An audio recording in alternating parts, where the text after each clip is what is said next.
Shalom Bapak Ibu, Saudara-saudari semua. Selamat kembali kepada pelajaran dari buku Wahyu. Sebelum Natal kita sudah pun memulakan siri pengajaran dari buku Wahyu, di mana kita kupas dari firman Tuhan dari pasal 6 sampai 18 itu sasaran kita untuk mengerti dan memahami penganiayaan besar, the Great Tribulation. Waktu penganiayaan besar yang akan menimpa bumi ini. Di mana posisinya orang percaya waktu itu? Apakah orang percaya masih di sini atau sudah diangkat dalam waktu itu? Dan apakah kejadian yang akan terjadi dalam dari pasal 6 sampai 18? Nah, kita tahu seperti mana yang kita percaya dalam pengertian firman Tuhan, orang percaya akan diangkat. Tetapi banyak yang tidak percaya dengan Tuhan akan ditinggal dan mereka akan melalui penganiayaan. Tapi banyak yang akan mula percaya bahwa Yesuslah juru selamat yang sebenar. Nah, daripada itu saudaraku, kita mau meninggalkan pesan ini kepada sesiapa yang tidak lagi dan belum lagi mengenal Yesus sebagai juru selamat. Bahwa dia tidak punya rencana untuk saudara melalui penganiayaan besar ini. Tapi walaupun kita sebagai orang percaya tidak akan melalui, tapi kita mau memahami dan mengerti apa yang terjadi dalam pasal 6 hingga 18 yaitu penganiayaan besar itu. Supaya kita dapat memberi nasihat, amaran dan juga membawa dan membimbing orang untuk mengerti isi hati Tuhan. Bukan hanya murka Allah dalam penganiayaan besar, tapi mengerti kasih Allah, pengurapan dan kebesaran kasihnya yang luar biasa di dalam waktu itu. Jadi hari ini kita akan memulakan Wahyu pasal 12. Itulah tajuk ataupun judul di mana kita akan kupas firman Tuhan ini untuk memahami lebih apa yang berlaku di situ. Mari kita berdoa. Berkati kami Bapa, ini firman-Mu dan ini umat Allah yang ada bersama kami. Kuasa Allah menjamah dan tutup bungkus kami sehingga kami mengerti isi hati-Mu. Dan sandar dalam kemurahan dan kebesaran kuasa telah Engkau beri kepada kami. Melalui anak-Mu Yesus Kristus, Juru Selamat yang luar biasa baik. Amin. Saudara, pasal 12, pasal ini mengungkapkan mengapa masa kesusahan besar akan segera menimpa umat Kristen. Khususnya di Asia Kecil. Ya, di mana kita melihat ataupun Asia Minor, yaitu kawasan Turki. Yaitu boleh kita lihat dalam Wahyu 2 ayat 10. Nah, si iblis akan merasa frustrasi kerana digagalkan dalam setiap kesempatan untuk membawa kesusahan dan menghancurkan umat Allah yang percaya. Dia dilempari ke bumi dan dia akan melakukan segala upaya untuk menghancurkan murid-murid Yesus dan meniadakan orang percaya dari bumi ini. Bagaimana dia melakukan itu? Kita akan melihat dalam pasal 13. Siapakah pribadi dan saluran apakah yang dia akan pakai untuk menghancurkan orang-orang percaya? Itu kita akan lihat dalam pasal 13. Tapi pasal 12 kita akan melihat rancangan besar si iblis untuk menghancurkan bumi ini. Mari kita lihat pasal 12. Apakah yang ringkasannya? Pasal 12 memberikan penjelasan mengenai rencana penebusan Allah melalui seorang wanita dan seorang anak. Wanita, siapa itu? Anak, siapa itu? Nanti kita akan lihat. Okay? Pasal 12 memberikan satu penjelasan. Dan pasal 13 pula memberikan kepada kita, kalau Allah sudah mempunyai rencana penebusan, pasal 13 menunjukkan bagaimana iblis menggunakan senjatanya untuk menggagalkan rencana penebusan Allah itu. Dan di sini siapakah pribadi yang dipakai oleh iblis yang dikenali sebagai naga? Dia menggunakan binatang yang keluar dari dalam Daud ataupun antikristus. Dan binatang yang keluar dari dalam bumi yaitu nabi palsu. Di mana mereka berdua bekerja membawa penentangan terhadap rencana penebusan Allah itu. Dan kemudian pasal 14 kita akan melihat pengumuman rencana penebusan oleh 3 malaikat. Jadi ini adalah ringkasan umum. Nanti kita akan melihat dengan lebih jelas lagi bila kita sampai pasal 13 dan 14. Tapi hari ini pasal 12. Bermula dengan 3 pribadi utama. Perempuan, anak, dan naga. So, siapa perempuan ini? Siapa anak ini? Dan siapa naga ini, saudaraku? Jadi, pertama, perempuan ini adalah bangsa Israel. Naga adalah si iblis, setan. Dan anak lelaki adalah Tuhan Yesus Kristus. Inilah yang akan saudara dan saya tangkap ketika kita membaca dan mengerti Wahyu pasal yang ke-12. Jadi berikut adalah ringkasan Wahyu pasal yang ke-12. Okay? The summary, saudara, yang ringkasannya. Jadi ayat 1 hingga 6 adalah perempuan, anak dan naga. Kemudian pasal 7 hingga 12 adalah peperangan di surga. Dan yang ketiga adalah kemarahan setan, yaitu dari ayat 13 hingga 17. Okey, dengan cepatlah saudara, mari saya tolong kamu memahami. Apa yang kita akan belajar dari ayat 1 hingga 6? Apa yang kita akan belajar dari ayat 7 hingga 12? Apa yang kita akan belajar dari ayat 13 hingga 17? Okey, ayat 1 hingga 6 dulu, kita akan membaca dan mengerti, memahami tentang kegagalan upaya iblis untuk mencegah kelahiran anak laki-laki dan mengambil alih kuasanya yang sah sebagai penguasa bangsa-bangsa. Kita akan melihat bagaimana dia akan gagal. Kemudian ayat 7 hingga 12, apa yang kita belajar? Upaya untuk merebut otoritas tersebut, dia akan melancarkan perang di surga, tetapi digagalkan. Sehingga iblis dan malaikat akan dibuang, dilempari ke dalam bumi. Hal ini, karena dia gagal, hal ini akan menyebabkan dengaran suara nyaring di surga yang mewartakan bahwa keselamatan, kekuatan kerajaan Allah dan kuasa Kristus telah datang. Kenapa? Iblis sudah kalah di surga kan? Karena si penuduh yakni iblis telah dijatuhkan, mereka yang berada di surga, yang dikalahkan oleh darah Yesus dan kesaksian mereka, tidak mencintainya sampai mati dapat bersukacita. Namun, walaupun begitu, celakalah diumumkan kepada mereka yang ada di bumi. Kenapa? Karena si iblis sudah dilemparkan, turun ke bumi, dan akan bikin kacau saudara. Karena dia tahu masanya sudah sangat singkat. Dia ditewaskan di surga, dilempari, tapi masanya sudah singkat. Terus dia bikin kacau dengan taktik-taktik lain. Dan apa yang kita belajar di ayat 13 hingga 17? Mula-mula usaha sang naga ditujukan kepada wanita melahirkan anak tersebut. Namun, wanita itu sungguh pun iblis cuba hancurkan. Dan anaknya beri sayap untuk terbang ke tempat di padang gurun, di mana ia diberi makan untuk 1.260 hari. Bahkan bumi sendiri akan membantu. Apa itu? Bagaimana bumi membantu wanita itu? Sehingga membuat naga itu marah lagi. Semua cobaan dia semua gagal. Sehingga dia berperang dengan keturunannya yang lain. Kalau anaknya atau wanita itu tidak boleh dikalahkan, anaknya tidak boleh dikalahkan, iya keturunannya. Kenapa? Kalau keturunannya ditiadakan, tidak sia-sia atau tidak perlulah Mesias, anak itu datang kembali sebagai juru selamat. Oke, so inilah apa yang kita akan tangkap di dalam ayat-ayat yang akan kita bacakan dalam Wahyu 12. Oke, mari kita belajar. Siapa sih itu? Siapa itu wanita, anak dan naga itu? Oke, siapakah ketiga pribadi ini? Untuk kita memahami itu, saya mengundang saudara untuk membuka Alkitab kepada Wahyu pasal yang ke-12. Boleh? Boleh semua buka Alkitab Anda ke Wahyu pasal 12? Mari. Kita buka Alkitab. Kita akan bacakan dari ayat 1 hingga ayat 6. Okay? Wahyu 12 ayat 1 hingga ayat ke-6. Okay. Saya bacakan.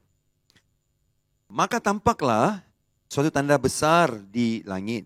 Seorang perempuan berselubungkan matahari dengan bulan di bawah kakinya dan sebuah mahkota dari 12 bintang di atas kepalanya. ia sedang mengandung dan dalam keluhan dan penderitaannya hendak melahirkan, ia berteriak kesakitan. Maka tampaklah suatu tanda yang lain di langit. Dan lihatlah seekor naga merah, padam yang besar, berkepala 7 dan bertanduk 10, dan di atas kepalanya ada 7 mahkota. Dan ekornya menyeret sepertiga dari bintang-bintang di langit dan melemparkannya ke atas bumi. Dan naga itu berdiri di hadapan perempuan yang hendak melahirkan itu untuk menelan anaknya. Segera sesudah perempuan itu melahirkannya. Ayat 5. Maka ia melahirkan seorang anak laki-laki yang akan mengembalakan semua bangsa dengan gada besi. Tiba-tiba anaknya itu dirampas dan dibawa lari kepada Allah dan ke takhtannya. Ayat terakhir, ayat 6. Perempuan itu lari ke padang gurun di mana telah disediakan suatu tempat baginya oleh Allah supaya ia dipelihara di situ 1260 hari lamanya. Oke, nah kita sudah baca. Saudara, gambaran keseluruhan daripada ayat 6, 1 hingga 6 adalah dalam bab ini kita mendapat pandangan istimewa, the picture in the backstage, yaitu apa yang sedang berlaku di belakang tabir. Tentang pertempuran epik antara Tuhan dan iblis yang telah berperang sejak si iblis memberontak. Pertempuran menjangkau beribu tahun. Ya betul. Peperangan di antara Tuhan dengan iblis menjangkau beribu tahun. Ia juga dilancarkan merentasi pemandangan alam baik di surga maupun di bumi. Jadi sangat besar konflik yang sedang berlaku ini. Nah, kitab Wahyu sebagian besar merupakan gambaran perang ini kan, antara iblis dengan Tuhan, dan di dalamnya kita melihat dengan tepat bagaimana perang akan berakhir. Nah, sering kali saya lihat ditunjukkan bagaimana ada perang, seperti Allah berperang dengan iblis, dan perang itu seperti, wow, si iblis kasih tumbuk satu, Yesus tumbuk satu, iblis macamlah si iblis itu kuat sangat konon. Macamlah dia itu setaraf dengan Tuhan, semampu dengan Tuhan. Tolong sikit saudara, jangan kau percaya dengan gambaran-gambaran seperti itu. Kita melihat dengan tepat bagaimana perang ini berakhir. Si iblis dihakimi, ditewaskan, Tuhan menang, kebaikan menang atas kejahatan. Namun dalam ayat ini kita melihat bahwa orang-orang terjerat dalam konflik ini. Ya, Allah mengalahkan iblis, tapi iblis berperang dengan Allah karena dia mau rampas manusia. Anda dan saya. Si iblis coba menggunakan manusia untuk melawan Tuhan. Sama seperti di awalnya merayu banyak malaikat untuk bergabung dengannya dalam perjuangan itu. Dia bukan saja coba mengambil dan memesongkan pemikiran manusia, tapi dia juga berjaya pesongkan sepertiga malaikat. Sungguh pun sepertiga itu bukan mayoritas. Ada 2/3 lagi yang masih setia dengan Allah. Amin. Jadi dia bawa mereka ini semua. Tujuannya apa? Sebab dia mau hancurkan wanita ini, dia menghancurkan anak itu. Oke. Sebagai alternatif, dia berupaya merayu dan menjerat orang atau langsung menjadikan sasaran kehancurannya itu. Meskipun dia tidak bisa menyakiti Tuhan secara langsung, dia menyakiti Tuhan dengan menyakiti ciptaan Tuhan itu. Jadi suka atau tak suka, semua umat manusia secara keseluruhan, kita sudah terlibat dalam konflik, kosmik konflik. Konflik yang terjadi di cakrawala ini, ataupun di dalam alam surgawi ini. Konflik ini saudaraku. Ya, itu yang sedang terjadi. Oke, sekarang kita jelaskanlah. Saudara jangan hanya ikut bila saya bilang, oh perempuan ini adalah Israel, dan anak itu adalah Yesus, naga itu adalah si iblis. Oh, karena Pastor Sam cakap kita ikut. Tunggu dulu. Saudara dengar dulu. Dan saudara mengkaji sendiri. Oke, soalannya. Siapakah, saudara? Siapakah perempuan ini? Oke, siapakah dia? Ushi. Adakah dia Maria? Adakah dia Israel? Ya? Atau adakah dia pribadi yang lain? Siapa pribadi ini? Oke? Nah, cara terbaik untuk menjelaskan siapa wanita ini adalah membenarkan Alkitab untuk menafsirkan Alkitab. Alkitab menafsirkan Alkitab. Nanti saya akan tunjukkan kepada saudara Kejadian 37 ayat 9, di mana ia sebenarnya menafsirkan Wahyu 12 ayat 1 dengan sangat baik. Berarti, let Bible interpret the Bible. Biar Alkitab menafsirkan Alkitab. Jadi untuk kita, bila kita baca ayat 12 Wahyu, kita pikir di situ bilang ada wanita. Ada seorang perempuan berselubungkan matahari dengan bulan. Bila kita baca itu, kita tidak boleh sebarangan buat andaian itu adalah Israel. Tapi kita harus ada reference yang lain, rujukan yang lain untuk membuktikan, ya betul ini Israel sebenarnya. Okay? Nah, 12 bintang di kepala perempuan itu merujuk kepada 12 suku Israel. Ingat kan? Betul? Sama seperti yang mereka lihat dalam mimpi Yusuf. Ini saya bacakan. Kejadian 37 nanti. Perhatikan bahwa Yusuf hanya menyebutkan 11 bintang karena dia sendiri adalah bintang ke-12. Dan referensi matahari dan bulan. Matahari Yakub, bulan itu adalah Rahel dalam mimpi aslinya. Menunjukkan dari mana asal wanita tersebut. Ya, wanita tersebut adalah Israel sendiri. Dan bangsa Israel menghasilkan Mesias. Betul kan? Seperti yang semula dijanjikan Tuhan kepada Abraham. Yaitu melalui Abraham seluruh bangsa akan diberkati. Melalui Yesus seluruh dunia akan diberkati. Dan kita melihat bahwa sepanjang Alkitab dan sepanjang sejarah, iblis membenci bangsa Israel. Kenapa? Mereka adalah umat pilihan Tuhan dan ada sasaran serangan di belakang mereka, ada a target behind their back. Kenapa? Karena kalau mereka dihancurkan, melalui mereka lah akan datang Abraham. Nah, daripada Abraham akan datang bangsa Israel. Dan daripada Abraham itulah saudaraku, bangsa itu akan menjadi berkat kepada seluruh dunia. Jadi jangan bagi dunia diberkati. Jangan bagi dunia diberkati. Stop. Kalau kita boleh stop itu berkat turun. Bagus lagi. Jadi serang Israel. Sebab kalau serang dia, melalui dia berkat yang harus turun. Melalui Yesus Kristus kepada dunia. Dan dalam perjanjian lama itu melalui Abraham akan tidak terjadi. Jadi dunia akan terkutuk. Dunia akan hidup tanpa pengharapan.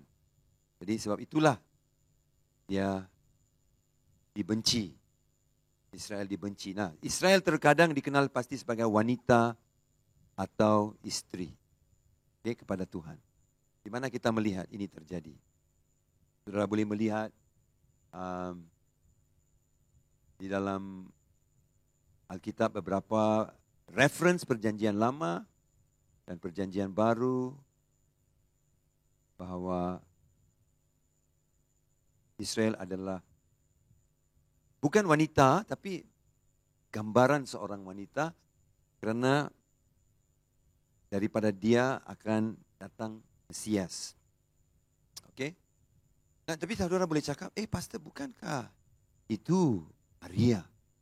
Bukankah itu Maria? Ada beberapa reference yang membuktikan itu bukan Maria. Oke?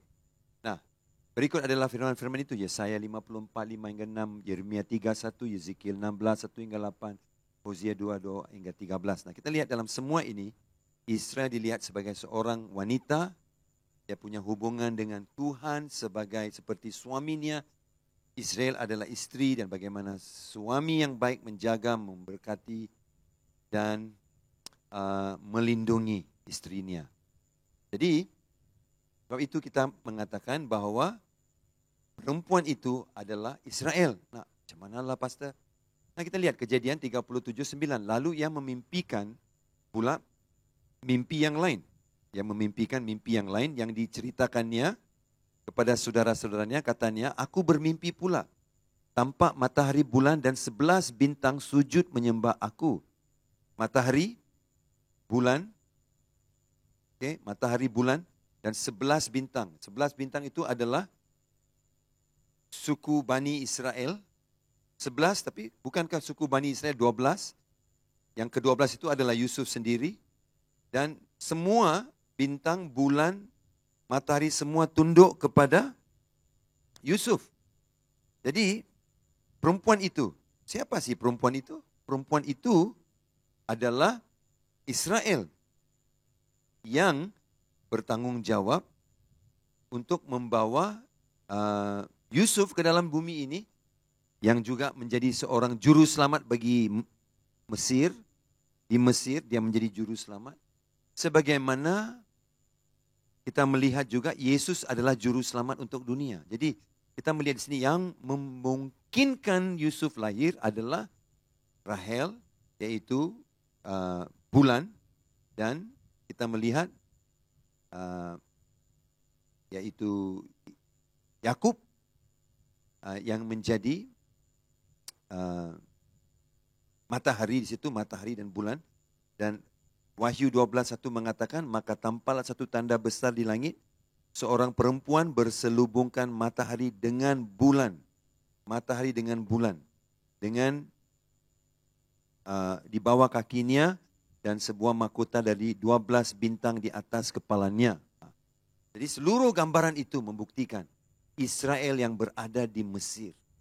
Jadi perempuan itu di sini adalah Israel, gambaran Israel. Gambaran Israel. Okay? Nah, jadi sekarang kita melihat siapakah anak itu. Okay? Siapakah anak itu? Kita lihat, jelas, tidak susah dalam ayat ini, anak adalah Mesias. Yesus, dialah yang akan memerintah bangsa dengan tongkat besi.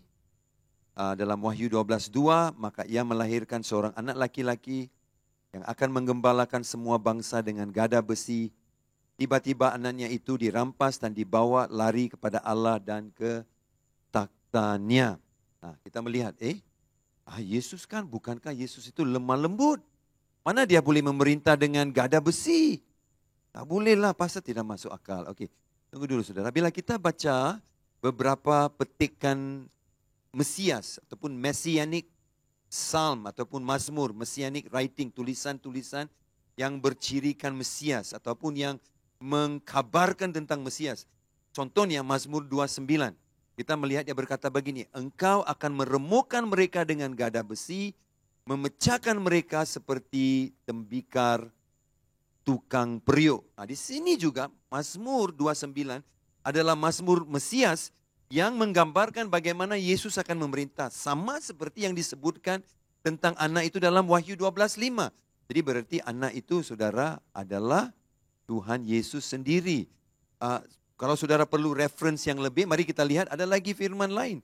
Ya, reference yang lebih yaitu dari siapakah anak itu, Wahyu 2:27 dan Wahyu 19:5 saya bacakan. Dan ia akan memerintah mereka dengan tongkat besi, mereka akan diremukkan seperti tembikar tukang periuk, sama seperti yang kuterima dari Bapakku. Apa yang disebut di Wahyu 2 sama seperti di dalam Mazmur 2 tadi. Jadi Wahyu 19:15. Ya, Wahyu 19:15 berkata begini. Dan dari mulutnya keluarlah sebilah pedang tajam yang akan memukul segala bangsa, dan ia akan menggembalakan mereka dengan gada besi, dan ia akan memeras anggur dalam kilangan anggur, yaitu kegeraman murka Allah yang maha kuasa. Nah, secara langsung dia akan memerintah, menggembalakan mereka dengan tongkat besi. Dia bilang, tapi bukankah itu gambaran seperti orang yang memerintah dengan kuku besi? Nah, kuku besi lain, tongkat besi lain. Okey. Nah, tongkat besi itu adalah gambaran di mana seperti seorang gembala yang menjaga domba-dombanya supaya tidak dihancurkan oleh binatang buas. Nah, seperti itulah Yesus, dia tahu musuh-musuh Allah sangat keras, sangat jahat. Dia terpaksa bertindak kuat dengan gada besi, atau tongkat besi, supaya melindungi, menjaga, memelihara dan memberkati mereka. Oke, sebab itu anak itu adalah Tuhan Yesus Kristus, seperti seorang gembala yang menjaga domba-dombanya. Jadi, next one. Siapakah si itu naganya? Siapakah naga itu? Oke, siapa naga itu? Wahyu 12:3 kita melihat firman Tuhan, jelaskan dengan kita siapa naga itu. Nah, maka tampaklah suatu tanda yang lain di langit, dan lihatlah seekor naga merah padam yang besar, berkepala 7 dan bertanduk 10, dan di atas kepalanya ada 7 mahkota. Nah, Naga itu mempunyai 7 kepala, 10 tanduk dan 7 mahkota. Dalam Wahyu 13 nanti ya, nanti Wahyu 13, ini Wahyu 12, kita akan melihat bahwa naga akan memberi kuasa kepada binatang, beast dalam bahasa Inggris, antikristus. Okey. Nah, di dalam Alkitab, dalam surat tulisan Yohanes 1, 2 dan 3, Yohanes berkata ada banyak antikristus. Tapi di sini dia berkata hanya ada satu antikristus nanti. Okay, banyak antikristus, E-nya, E kecil, abjad kecil. Satu antikristus itu yang akan ada kuasa besar adalah E besar. Jadi bila seseorang memberontak, menentang Allah dan tidak ikut jalurnya, dia dikenali sebagai antikristus juga. Tapi E kecil. Tapi akan datang dalam Wahyu 13, satu antikristus. Satu antikristus yang akan mempunyai kuasa yang besar atas seluruh bangsa dan dunia. Nah, jadi antikristus akan memberikan kuasa kepada binatang yang akan memegang kekuasaan politik atas sejumlah wilayah atau kerajaan. Akan ada kesatuan 10 raja yang akan dikuasai oleh antikristus. Tampaknya hal ini digambarkan oleh 10 tanduk. Akhirnya ketiganya akan memberontak dan kalah. Kesatuan tersebut kemudian akan dikurangi menjadi 7 raja. 7 kepala mungkin merujuk pada hal itu. Sebagian besar pengaruh setan di dunia dilakukan melalui pemerintah. Nah saudara, antikristus yang nanti kita akan belajar dalam pasal 13 ya. Ataupun yang dikenali sebagai binatang, beast. Antichrist dalam bahasa Inggris. Dia akan mempunyai kuasa mutlak di atas satu bidang pengaruh kuasa yang sangat luas. Dia tidak boleh memerintah bidang kuasa yang besar kalau dia memerintah dari angkasa lepas atau dari atas dari kutub utara, kutub selatan di mana tidak ada negara. Dia membentuk negara sendiri. Dia tidak ada kuasa. Tetapi dia akan diberi kuasa. Nah itulah gambarnya, berkepala 7, bertanduk 10, 7 mahkota. Semuanya ini adalah gambaran kerajaan, pemerintahan yang akan berkuasa. Dan naga itu akan mengambil kekuasaan sepenuh atas pemerintahan dunia. Dan klaim dunia sebagai wilayah kekuasaannya. Dan dia akan memberi kuasa, naga ini, si iblis, akan memberi kuasa kepada antikristus untuk membawa rencana-rencana jahatnya ke dalam dunia ini. So, sekali lagi saudara, siapakah naga itu? Siapakah naga itu? Naga itu adalah mengikut firman Tuhan, Wahyu 12:9, dan naga besar itu si ular tua yang disebut iblis atau setan, yang menyesatkan seluruh dunia, dilemparkan ke bawah. Ia dilemparkan ke bumi bersama-sama dengan malaikat-malaikatnya. Nah, naga ini saudaraku seharusnya tidak ada keraguan. Dia adalah si iblis. Oke? Dia dikenali juga sebagai ular purba. Nah, ingatkah Kejadian 3 saudaraku? Ular purba. Di mana ular itu coba menggoda dan berjaya menggoda Adam dan Hawa. Kejatuhan manusia direncanakan oleh iblis Taman Eden.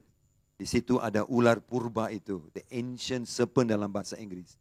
Nah, seperti saudaraku, dunia sudah, kita sudah pun dikuasai, dibendung, dikontrol oleh si iblis dari awal-awal begitu.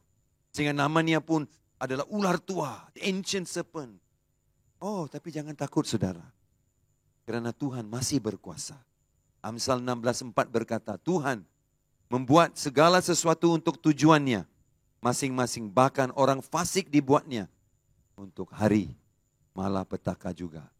Jadi saudaraku, jangan takut. Untuk hari malapetaka pun yang jahat, kita pikir iblis berkuasa, tetapi Tuhanlah yang memegang dan membuat segala sesuatu dengan hikmat yang luar biasa daripada Dia. Nah, saudara, ada beberapa nama yang diberi kepada iblis di dalam pasal 12 ini. Nama kepada iblis diberikan si ular tua, ataupun diberikan nama iblis, dalam bahasa Yunani, diabolos, ataupun yang dikenali sebagai pendakwa, ataupun dikenali sebagai setan. Setan dikenali sebagai yang melawan atau musuh, ataupun ia yang telah menyesatkan seluruh dunia, ayat 9, dan pendakwa saudara-saudara kita. Dia adalah pendakwa, yaitu berarti dia menuduh, pendakwa yang menuduh, accuser. Jadi saudaraku, kalau ada satu lukisan yang cocok ataupun sesuai untuk menggambarkan iblis seperti seorang yang dengan jari yang kurus, saudaraku, dengan penuh dengan yang kuruslah seperti jari yang hanya tinggal tulang saja, yang sedang menuding ke arah seseorang sebagai tanda tuduhan. Itulah nama dia, pendakwa. Alright, namanya adalah pendakwa. Nah, saudara, rencana naga itu sudah pun dijelaskan di dalam apa yang kita lihat. Dia mau menghancurkan anak itu. Dia mau menghancurkan anak itu. Oke?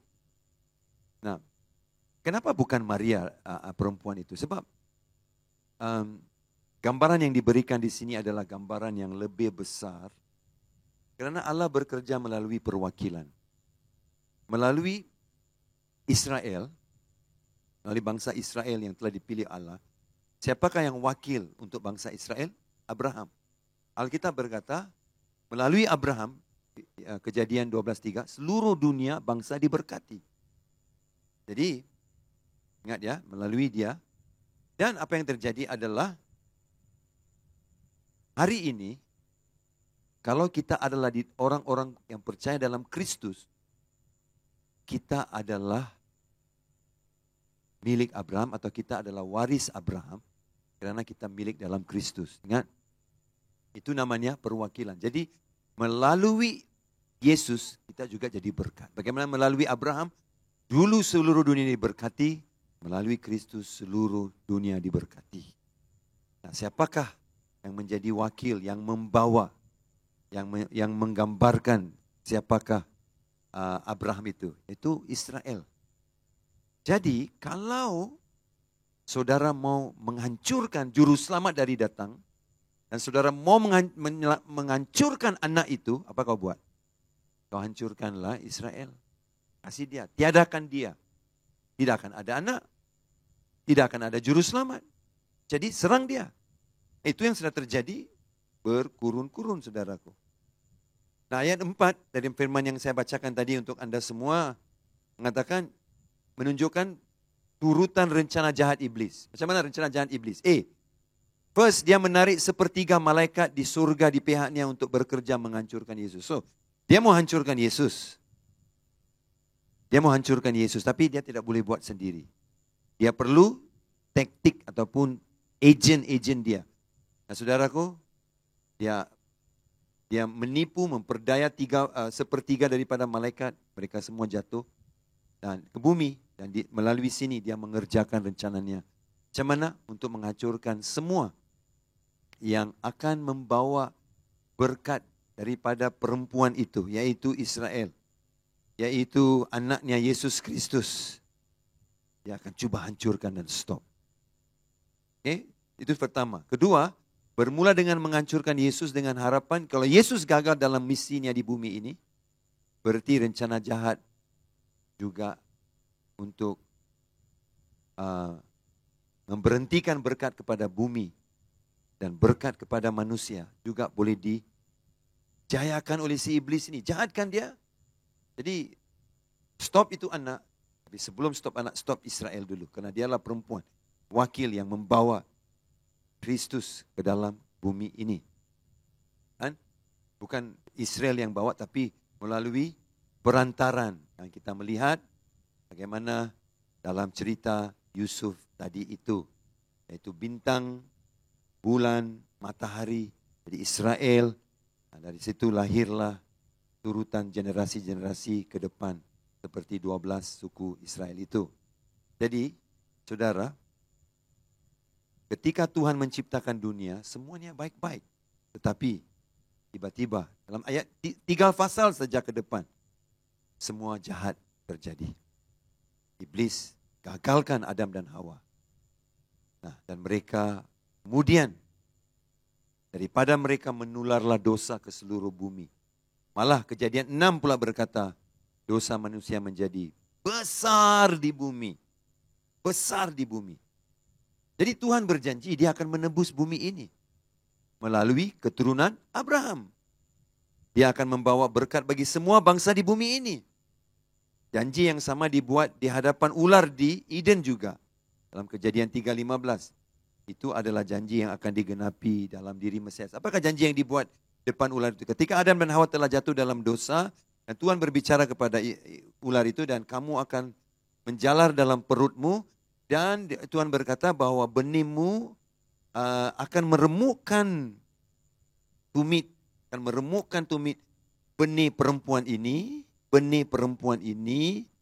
yaitu Tuhan Yesus Kristus, tetapi dia, benihnya perempuan ini akan meremukkan kepalamu.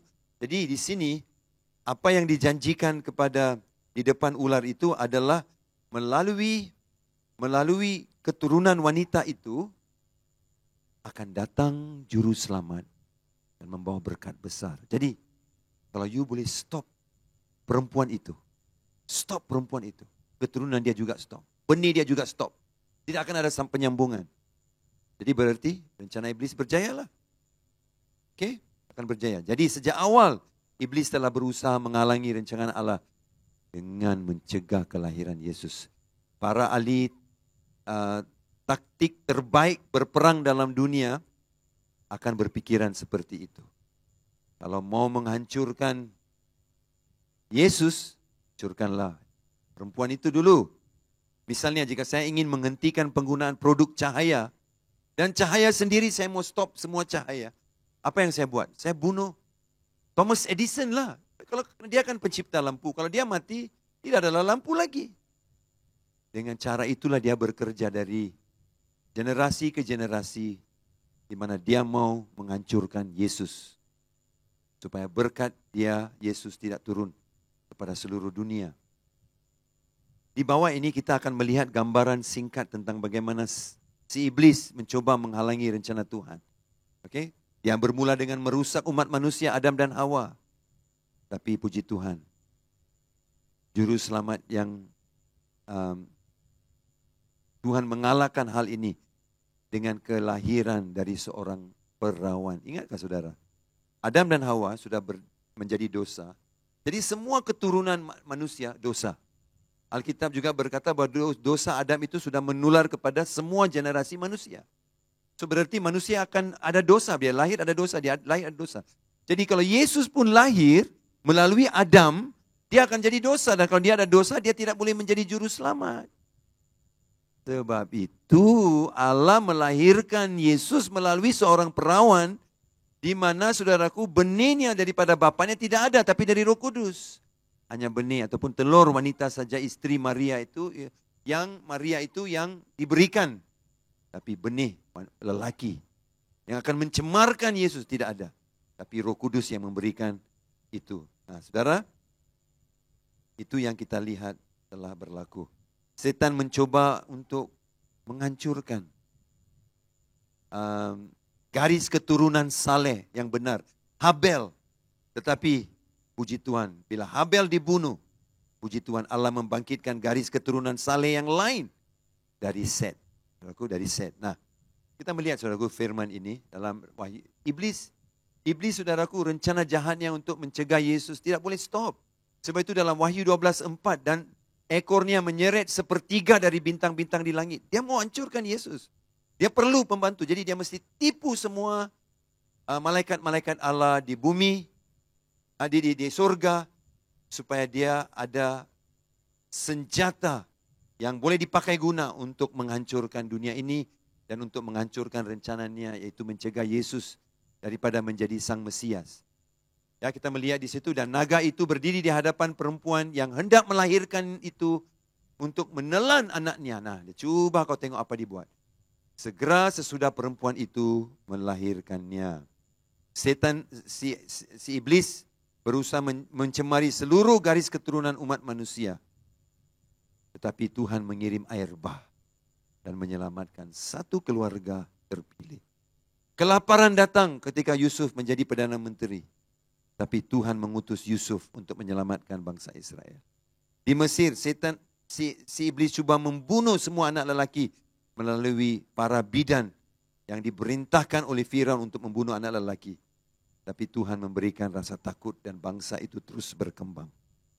Kebelakangan ini Firaun mencoba memusnahkan bangsa Israel ketika mereka berada di perbatasan Laut Merah. Namun Tuhan membalikkan keadaan, melindungi umatnya dan melenyapkan tentera yang menyerang.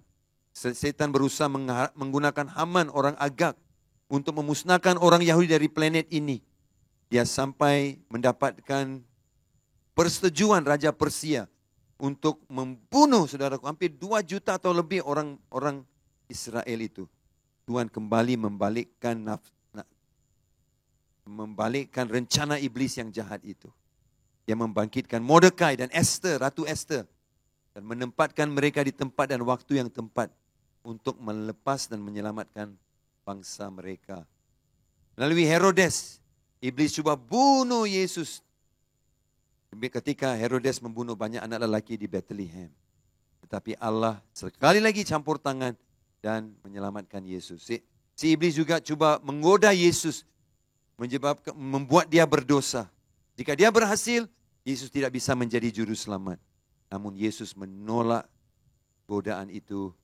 Alkitab berkata kalau kita tolak iblis, dia akan lari daripada kita. Akhirnya si iblis membunuh Yesus di kayu salib. Kononnya dia membunuh dan menghentikan Yesus untuk memerintah sebagai raja. Namun ia adalah sebahagian rencana Allah. Dan berarti Allah lebih pintar, lebih pandai.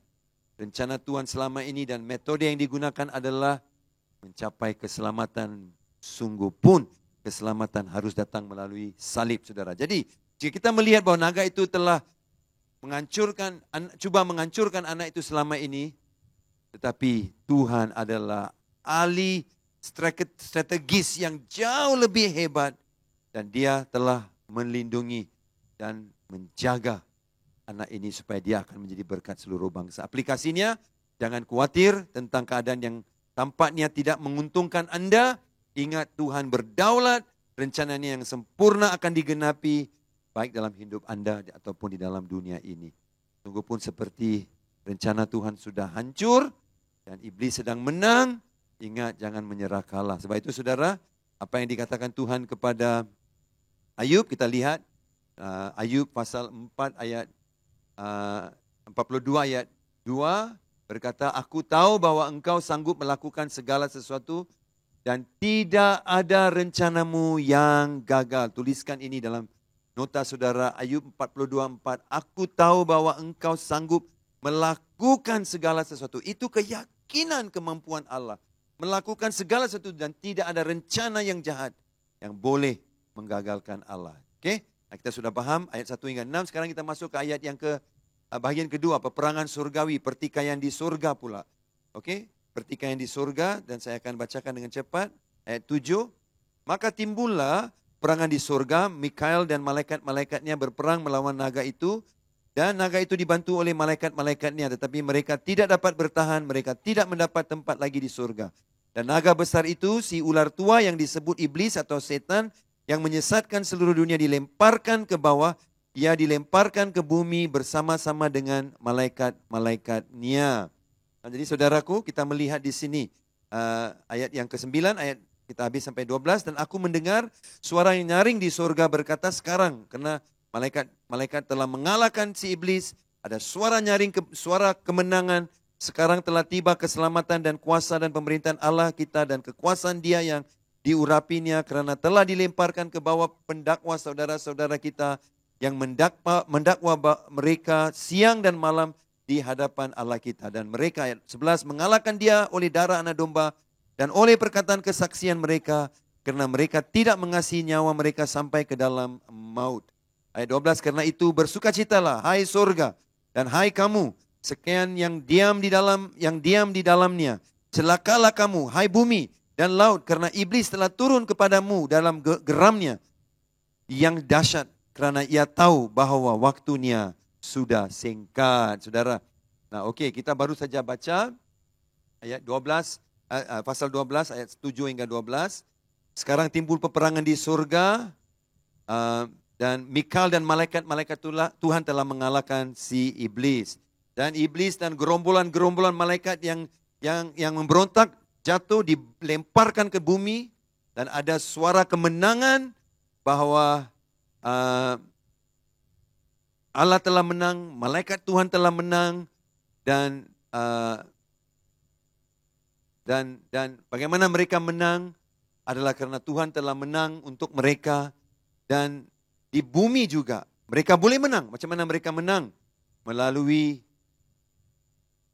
kesaksian dan dengan kuasa darah, tanpa mereka takut untuk menjaga hidup dan keselamatan mereka.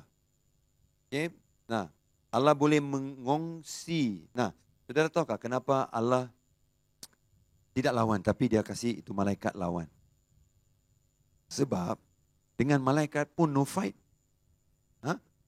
Dengan malaikat pun iblis no fight, apalagi dengan Allah. Nah, Allah menggunakan saluran malaikatnya itu. Sama seperti Allah menggunakan kita sebagai salurannya untuk menginjili. Dia boleh menginjili, dia tidak perlu nabi, dia tidak perlu, saudaraku, firman. Dia boleh buat penginjilan dengan senang, tapi dia masih pakai kita. Seperti itu, dia boleh kalahkan iblis, tapi dia pakai malaikat untuk membuktikan satu poin yang lebih besar. Dengan malaikat pun iblis tidak ada power, macam mana pula ada fight dengan Tuhan? Kan saudara? Jadi itulah kemenangan dia, kemenangan kita. Nah, setan punya jalan di hadirat Allah. Tapi ia akan selamanya diusir dari hadirat Tuhan dalam Wahyu 12. Sebelum Wahyu 12, kita melihat si iblis dapat mendampingi hadirat Allah. Di mana kita tahu dia mendampingi hadirat Allah? Kita melihat dalam Ayub 1:6-7. Ya. Ayub 1:6-7. Pada suatu hari datanglah anak-anak Allah, yaitu malaikat. Anak-anak Allah itu adalah malaikat menghadap Tuhan, dan di antara mereka datanglah juga iblis. Maka bertanyalah Tuhan kepada iblis, dari mana engkau? Lalu jawab iblis kepada Tuhan, dari perjalanan mengelilingi dan menjelajah bumi. Wow. Mencari kesempatan untuk menghancur. Seperti yang kita dapat lihat dalam kitab Ayub, bahkan setelah setan berdosa dan kehilangan tempat tinggal tetapnya di surga, dia masih mempunyai akses ataupun jalan masuk ke surga. Dan karena setan, si iblis menampilkan diri di hadapan Allah, tetapi itulah dalam kali terakhir yang kita lihat. Karena apabila Yesus membawa darahnya sendiri setelah dia disalibkan ke takhta suci kerajaan surgawi, dan dia membawa darahnya seperti yang dimaksudkan di dalam buku Ibrani, berarti iblis tidak ada lagi tempat di surga atau di hadirat Allah, mendampingi hadirat Allah. Malah ayat pasal 12 menunjukkan dia dibaling, dilempari. Ya, tidak ada akses lagi di dalam hadirat Allah. Oke? Dia masih lagi tidak ada akses. Kita tahu macam mana dia dilempari. Nah, kita lihat di dalam Yesaya disebutkan kepada kita.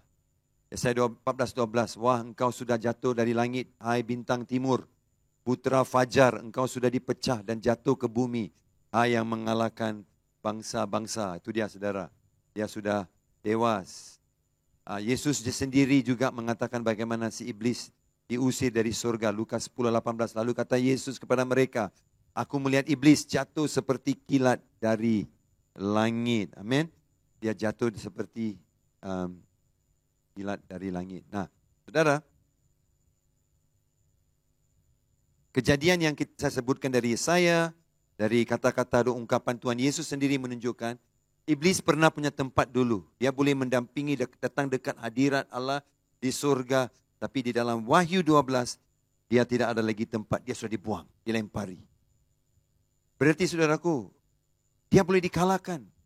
Hari ini, bagaimana Mikael dan malaikat-malaikat Allah mengalahkan dalam perang di surga itu, sehingga mereka dilempari. Hari ini kita juga boleh mengalahkan.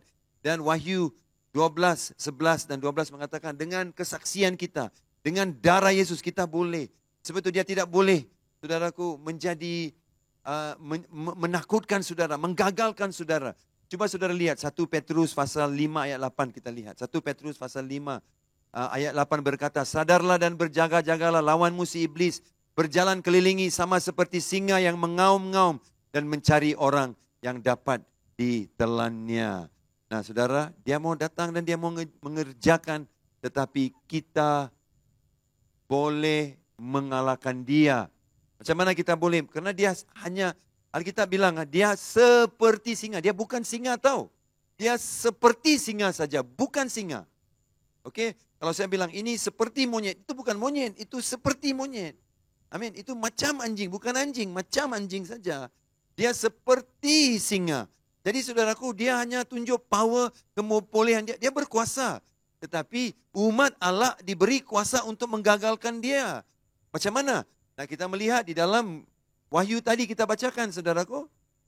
Kita bacakan kan ayat 11. Dan mereka mengalahkan dia oleh darah anak domba dan oleh perkataan kesaksian mereka. Dua ini, darah, kesaksian. Darah, kesaksian. Jadi kuasa Anda. Jangan meremehkan kesaksian Anda. Jangan meremehkan pekerjaan sempurna Yesus di kayu salib. Karena mereka tidak mengasihi nyawa mereka sampai ke dalam maut. Karena itu bersukacitalah hai surga dan hai kamu sekalian yang diam di dalamnya. Celakalah kamu hai bumi dan laut. Karena iblis telah turun kepadamu dalam geramnya yang dahsyat karena dia tahu bahwa waktunya sudah singkat. Kita bersukacita, puji Tuhan, tetapi namun kita hati-hati karena iblis bekerja, masanya sudah sangat-sangat singkat. Oke? Baik itu, very important kita memahami. Nah, iblis datang dengan murka karena dia tahu masanya sangat singkat. Dia hanya punya sedikit waktu tersisa. Dan dia boleh, sebenarnya lah saya pikir. Ada kalanya, kalaulah dia bertobat, tapi iblis tidak maulah, dia tidak akan.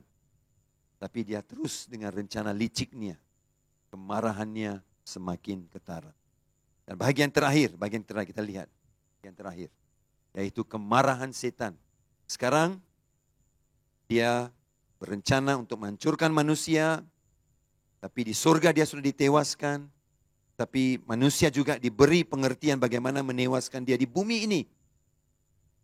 Yaitu kesaksian, darah Yesus. Jadi apa yang dilakukan Mikael dan malaikat di surga. Kemenangan untuk mereka di sana juga diturunkan kepada kita. Bagaimana? Bukan oleh kekuatan Mikael dan malaikat-malaikatnya. Tidak.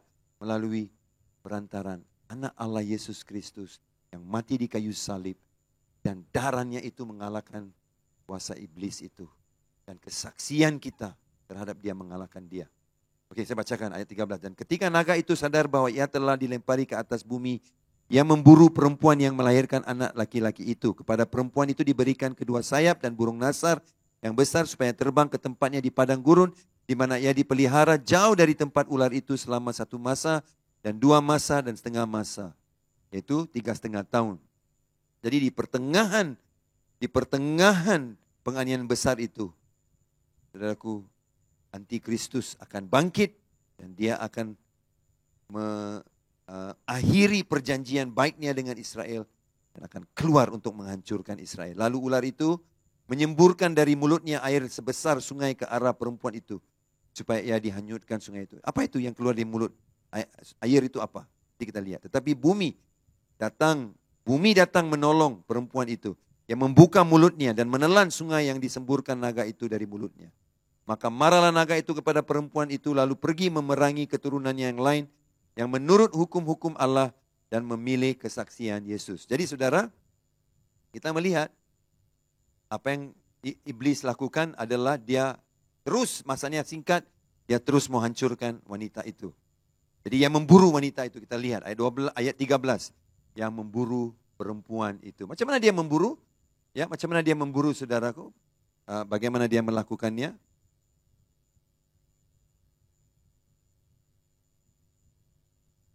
Dia kalah di dalam perang di surga.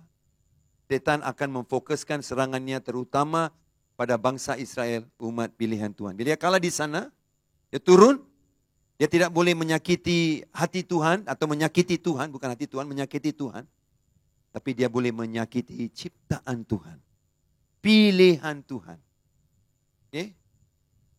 Dia boleh menyakiti pilihan Tuhan itu orang Israel. Dan bagaimana? Yaitu perempuan kita tahu adalah Israel. Kita sudah mengungkapkan itu. Kita melihat kepada perempuan itu diberikan kedua sayap dari burung nasar yang besar. Untuk apa? Sepanjang perjanjian itu, saudaraku, lama atau sejarah moden dunia, mukjizat Tuhan untuk umatnya dilakukan dan pekerjaan Allah dilakukan, perlindungan Allah diberikan berulang-ulang kepada umat Israel. Dan kita sudah tahu itu. Nah, itulah saudaraku, di akhir zaman ini, Tuhan akan terus melakukan mukjizat yang sama. Dalam ayat ini kita melihat bahwa iblis coba menggunakan air, di mana dia memburu perempuan itu. Tuhan memberikan burung nasar, Tuhan menyembunyikan perempuan itu, tapi dia menyembur air dari mulutnya. Jadi sama seperti zaman dulu, di dalam buku Keluaran, bagaimana Allah melindungi umat Israel. Allah akan terus melindungi. Dan seperti tidak ada kuasa yang boleh meniadakan mereka daripada muka bumi ini. Oke? Jadi saudara, kita lihat perlindungan Allah dalam Yesaya 41. Janganlah takut sebab aku menyertai engkau. Janganlah bimbang sebab aku ini Allahmu. Aku akan meneguhkan, bahkan akan menolong engkau. Aku akan memegang engkau dengan tangan kananku yang membawa kemenangan.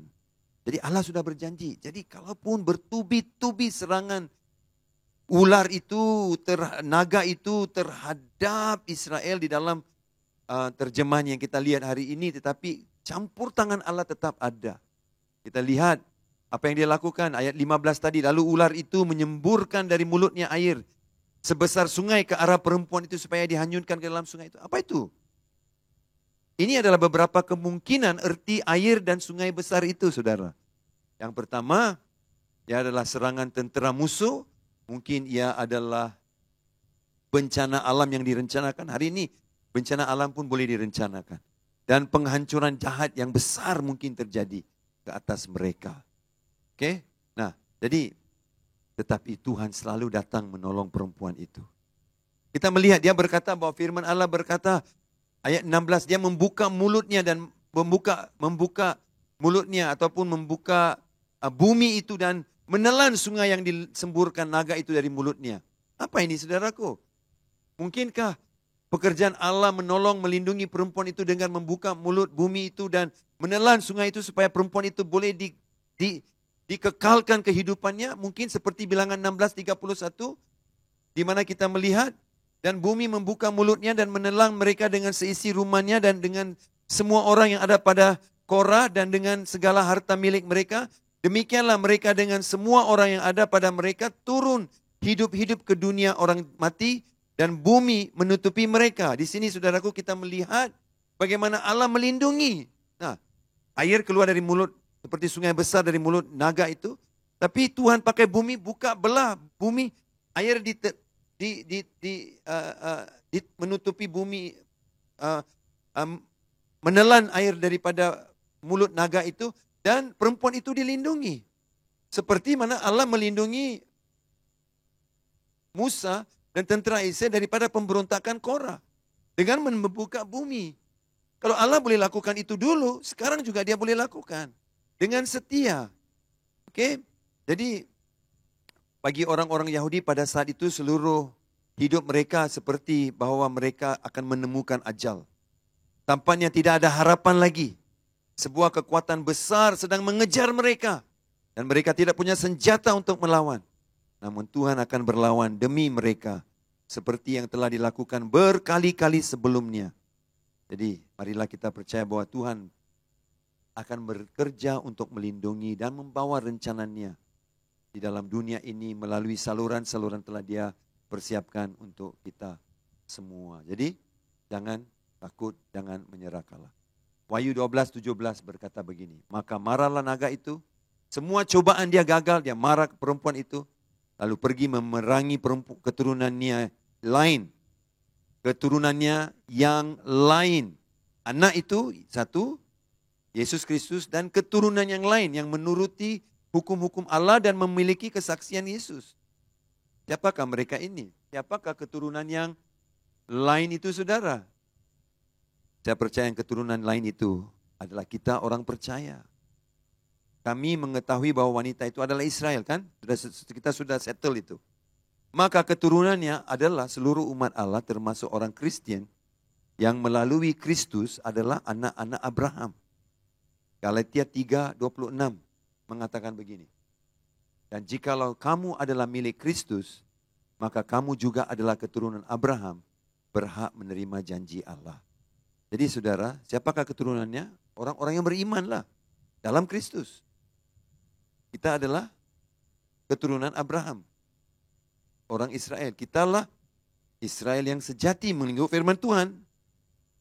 Mentaati perjanjian. Percaya kepada Kristus. Orang-orang percaya yang dipenuhi roh. Jadi saudara, kita melihat bahwa iblis akan terus menyerang. Orang-orang percaya sekalipun. Tetapi bagaimana Allah telah berkali-kali, berulang-ulang bekerja menyelamatkan umat ini. Di padang gurun, dari tangan Mesir, dari tangan Fir'aun, dari tangan Raja Parsi, dari tangan Haman, dari tangan Raja Herodes, daripada tentera musuh, daripada air bah. Saudaraku, tapi Allah sentiasa melindungi. Begitulah saya percaya. Masa depan Anda cerah. Anda juga dilindungi oleh Tuhan. Supaya rencana yang terbaik daripada Allah bisa digenapi. Dan pasal 12 menunjukkan bagaimana Allah bekerja untuk memperkenalkan kepada kita rencana-rencana iblis itu. Kemudian pasal 13, bagaimana rencana iblis itu di mana dia menggunakan saluran-salurannya untuk menghancurkan. Tapi semuanya gagal. Karena kita tahu akhir cerita, Allah menang. Dan kita menang di dalam Kristus. Dalam Kolose pasal 2 berkata, iblis sudah melucut. Kuasa iblis sudah dilucutkan. Berarti iblis seperti pegang pistol, tapi pistolnya tidak ada peluru. Kuasanya telah dilucutkan oleh Tuhan Yesus. Dan iblis tidak bisa menang. Karena kemenangannya sudah termaktub di atas kayu salib. Selama-lamanya melalui pekerjaan Yesus yang sempurna itu. Jadi saudara, percayalah masa depan Anda tetap cerah. Sungguh pun seperti semuanya mau hancur dan tidak ada masa depan. Tapi Allah tetap bekerja dan datang menyelamatkan kita. Karena siapa kita di dalam Yesus Kristus. Kita berdoa, berkatilah kami Tuhan, biar pengertian pembacaan firman ini membawa kesegaran yang benar dan kuat untuk menolong kita. Memahami rencana terbaik Tuhan buat kami. Dalam nama Tuhan Yesus saya berdoa. Amin. Terima kasih. Jumpa lagi. God bless.